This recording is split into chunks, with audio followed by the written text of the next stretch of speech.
நீங்கள் எந்த சூழ்நிலையில் இருந்தாலும், எப்பேற்பட்ட ஒரு பாதாளத்தில் படுக்கை போட்டவர்களாக இருந்தாலும், கர்த்தருடைய பிரசன்னத்தை அளவில்லாமல் அனுபவிப்பதற்கு தேவன் உங்களுக்கு ஒரு மிக பெரிய கிருபையும் உரிமையும் சிலுவையிலே கொடுத்திருக்கிறார்.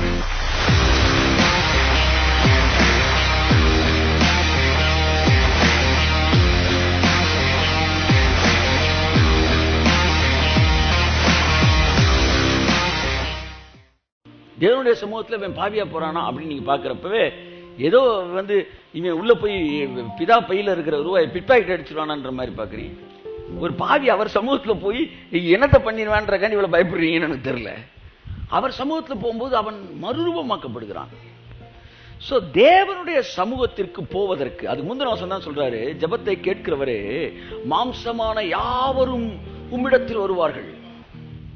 அப்ப மாம்சமான யாருன்னா அதுல பாவி இருக்கிறான், பரிசுத்தவான் இருக்கிறான், எல்லாருமே உங்கள்கிட்ட வருவாங்க. கையத்தட்டு வருது அவருக்கு.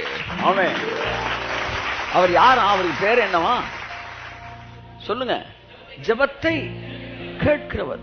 பாவிகளின் ஜெபத்தை நான் கேட்க மாட்டேன்னு அவர் சொல்லவே இல்லை. ஏன்னா பைபிள் வேதம் சொல்லுது, உன்னிடத்தில் கேட்கிற எவனுக்கும் கொடு. அவர் தானே சொன்னாரு, உன்கிட்ட கேட்கிற எவனுக்கும் கொடுனார்ல. அப்போ உங்களை பார்த்து நீ எவன் கேட்டா எவனாலும் கொடுறா அப்படின்னு உங்களை சொன்னார்னா, அவர்கிட்ட கேட்கிற எவனுக்கும் அவர் கொடுப்பாரா மாட்டாரா? So, holiness is not a qualification to receive answers. மறுபடியும் நான் வரேன் சார். ஹோலினஸ்ன்றது ஒரு பை ப்ராடக்ட் சார். அது பூ ஆகி பிஞ்சாகி காயாகி கனியாகிற ஒரு ஸ்பான்டேனியஸ் ப்ராசஸ். எதை பாஸ் ஆகிறதுக்கு பரிசுத்தமா இருக்கிறான்னா இவன் பெரிய டாவுன்னு அர்த்தம். ஏன்னா ஃபெயில் ஆனா அவன் திரும்ப தம்ம போடுவான்னு அர்த்தம்.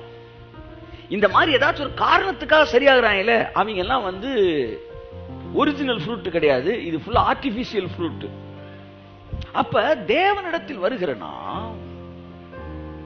கர்த்தருடைய வார்த்தை உங்களை மறுரூபமாகட்டும். அவர் சமூகத்துக்கு நாம் போறதுக்கான கரையை எனக்கு பிதா கொடுத்திருக்க, பிதாவட்ட இயேசு கொடுத்திருக்கிறபடினால் அவர் சமூகத்தில் இருப்பதற்கு என்னை செலக்ட் பண்ணியிருக்கிறார். கைத்தட்டுங்க, என்னை செலக்ட் பண்ணிருக்கிறார், என்னை சூஸ் பண்ணிருக்கிறார். எத்தனை புதிய ஏற்பாட்டில் சொல்ல, முன்பு தூரமாயிருந்த நீங்கள் இப்பொழுது அவருடைய ரத்தத்தினாலே நீங்கள் சமீபமானீர்கள். நீங்க அவங்க யாருன்னா அந்த சங்கீதம் 65 வர்ற உம்முடைய பிரகாரத்தில் வாசமாய் இருக்கும்படி தெரிந்து கொள்ளப்பட்டவர்கள் பாக்கியவான்கள், அவர்கள் உம்முடைய நன்மையினால் திருப்தி ஆகிறார்கள். நீங்கள் எந்த சூழ்நிலையில் இருந்தாலும், எப்பேற்பட்ட ஒரு பாதாளத்தில் படுக்கை போட்டவர்களாக இருந்தாலும், கர்த்தருடைய பிரசன்னத்தை அளவில்லாமல் அனுபவிப்பதற்கு தேவன் உங்களுக்கு ஒரு மிக பெரிய கிருபையும் உரிமையும் சிலுவையிலே கொடுத்திருக்கிறார். One of the major blessing from cross is enjoying the presence of the Lord. Amen.